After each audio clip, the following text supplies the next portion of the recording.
What is up guys, Andy Forrestine Runner here and welcome back to another video, and today I'm sharing with you guys 5 simple tips that will help you run your best marathon.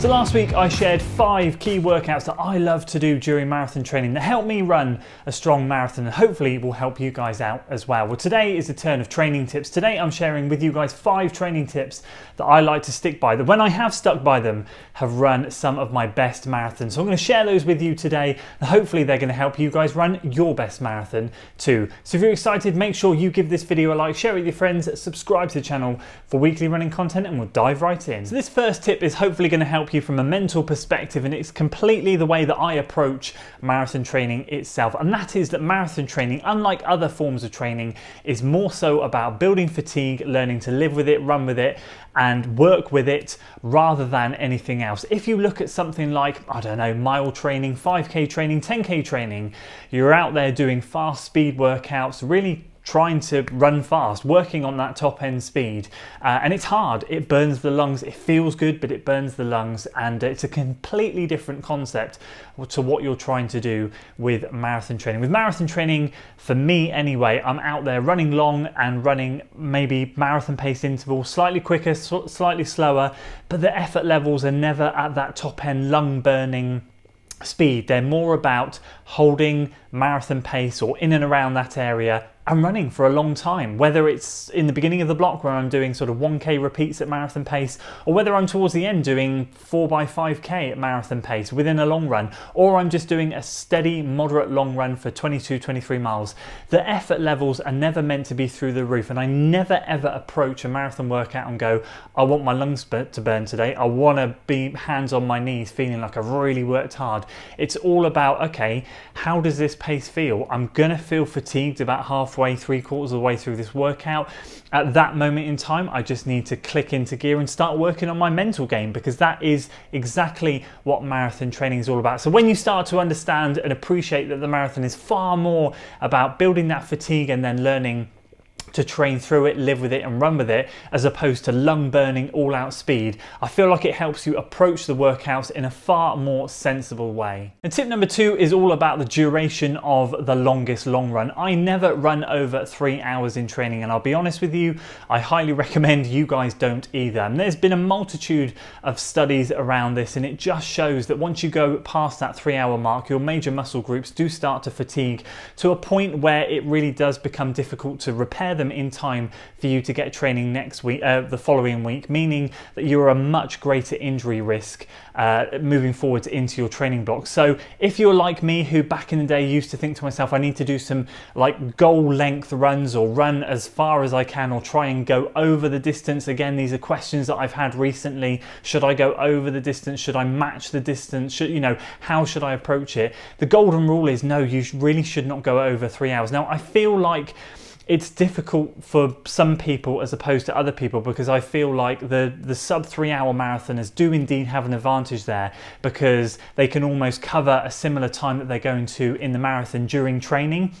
And I feel like mentally that gives them a boost. Obviously, I didn't have that when I ran my very first marathon at 3 hours and 54 minutes. So I was almost over an hour slower than what I'm recommending right now. But I still, even at that point, never ran more than 3 hours. This is just research that's been done that just shows that you are going to be at such a greater risk of injury. Now, obviously, again, there's a bone of contention there. And I'm not saying you shouldn't do this every week. I know a lot of you guys, and I see it on Strava, will go out and do 1 or 2 runs during the block that are over, and I'm sure if you do 1 or 2 it's not going to hurt too much, but I'm going to be honest with you, it's not something I've ever undertaken, and I genuinely wouldn't recommend you guys do either. It's going to be much more beneficial for you and thinking into the future as well to consistently stack up those weekly long runs. If you want to go 2 1/4, 2 1/2, 2 3/4 hours, even 3 hours, just being able to stack those up week after week, getting your marathon done, moving on to the next block and the next marathon, it's just going to build a stronger foundation rather than going, I'm going to run 3.5 hours today, I'm going to run 4 hours today. getting injured, having a stagnant marathon training block and then going again. It's just going to repetitively happen and really just in general cause havoc with your body. And tip number 3 is going to be all about practicing race fueling. Make sure you dedicate 2 or 3 long runs, mark them out on your diary, your training calendar, whatever you want to call it, mark them out on your plan to practice your race fueling. Now for me in the past, I've had blocks where I've really dialed in on fueling, and those have been the marathons that I've done a lot better on, where I've made sure I've been fueling on a regular basis, whereas I've had blocks where I haven't really practiced fueling that much and it's really played havoc with me on race day. I feel like if you can mentally dial in to what your fueling strategy is going to be, then it's going to make the world of difference come race day, because you know your stomach can handle things and you know where and when you should be fueling without worrying if there's going to be anything that goes south or anything happens. You're going to know what gel you're going to use, you're going to be able to practice the timings of when those gels are going to be, and if you've got a course that has specific brand gels out there and you want to practice with them, hopefully those marathons will be advertising what that brand is by now, and at that point when you start your block you can grab some of those gels and practice. Again, that will save you carrying some on race day. So there's a multitude of benefits, but I think for me the main one is just knowing that your body is able to handle the fuel that you're going to put in it. Now, if you practice those long runs and you fuel, you'll find on those long runs that you feel like you are floating on air because your body is topped up. Like I do a lot of long runs where I don't fuel, or I take one gel with me because I'm running on a hilly route and I just feel like I need something to keep myself topped up. But other than that, I don't fuel properly and I don't tend to drink. So I will make sure, especially in this London Marathon training block, that I do both of those things and I practice both sides of fueling and hydration and at least 2 or 3 of those runs. What I'll then do with that is I'll pick a course or a route that is looped that I can leave a drink out and stash some gels in if I haven't got pockets in the shorts that I'm wearing at the time. But that's going to be mainly for the drink that I can just stash in a bush somewhere, grab it as I go around the loop and make sure I drink. It's all kind of part of the practice, part of the mental game, and also physical, making sure your body's happy with it. And as I said, at the end of those runs you usually feel really good, and that's because you've got a good amount of energy in your system. It's a massive mental boost, it's a massive positive, and it just makes you feel a little bit more confident going in to your goal race. And tip number 4 is about getting your shoes and your gear and your clothing sorted now. Sort it ready so that you don't have any headache leading into the race. So already with 13 weeks out from my marathon, I know the kit I'm going to wear. It's my race kit I've been wearing all year. I know the gels I'm going to take. Well, I'm practicing with 2 brands of gels, but I'm pretty much confident that I know which ones I'm going to be using, and I now know what shoes I'm going to be wearing. If you've been following the channel, you've seen I've been testing the Alpha Fly 2. That was hopefully going to be my London Marathon shoe. Sadly, it's not going to be, and I'm going to go with the Alpha Fly 1. So I know already now what shoes I'm going to wear, clothes I'm going to wear, and what gels I'm going to be taking.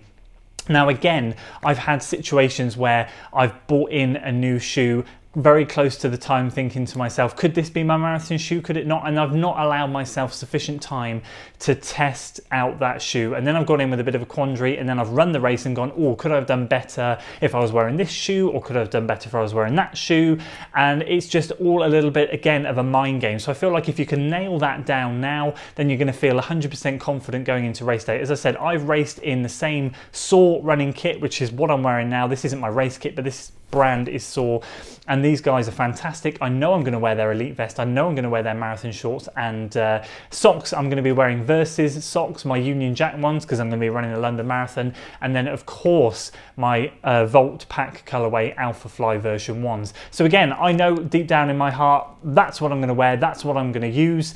And so when I do my training runs, I know I'm going to get that edge and benefit from wearing that kit, from using those gels and from using those shoes. And again, it takes one less stress away from me during training. And my 5th and final point, and this is something I've fallen foul of so many times, but I feel like I've got a grip on things lately over the last few blocks, and that is don't run your race in training. Don't run your marathon in training. Don't put that much effort in that you are going to be absolutely spent and burnt out come race day. So I in the past have definitely been guilty of putting some really quality sessions out in training, really gone to the well. And this dials back to that first point of remembering what marathon training is all about. It's all about building fatigue, learning to live with it, run with it, and go with it. You're not looking to set the world on fire during marathon training. You're looking to consistently stack week after week after week, and do your best to not get injured, stay healthy, and not do anything stupid.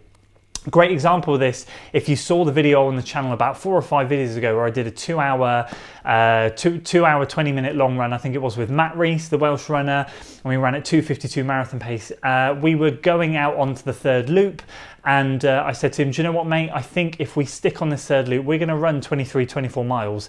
We need to cut this third loop, do like a 3/4 size loop and just do 20-21. Ended up being 21. There was a strong chance I would have carried on and done 23-24. I'd have been absolutely spent. I did not need to do that 14 weeks out from London Marathon, and there are no heroes to be made. Now, I made that decision, I made that call. Matt agreed with me. We said, yeah, let's cut it short. And you know what? Let's have the quality there, run a little bit less time than what we maybe could do, but actually what it's going to do is save my legs for the following week of training.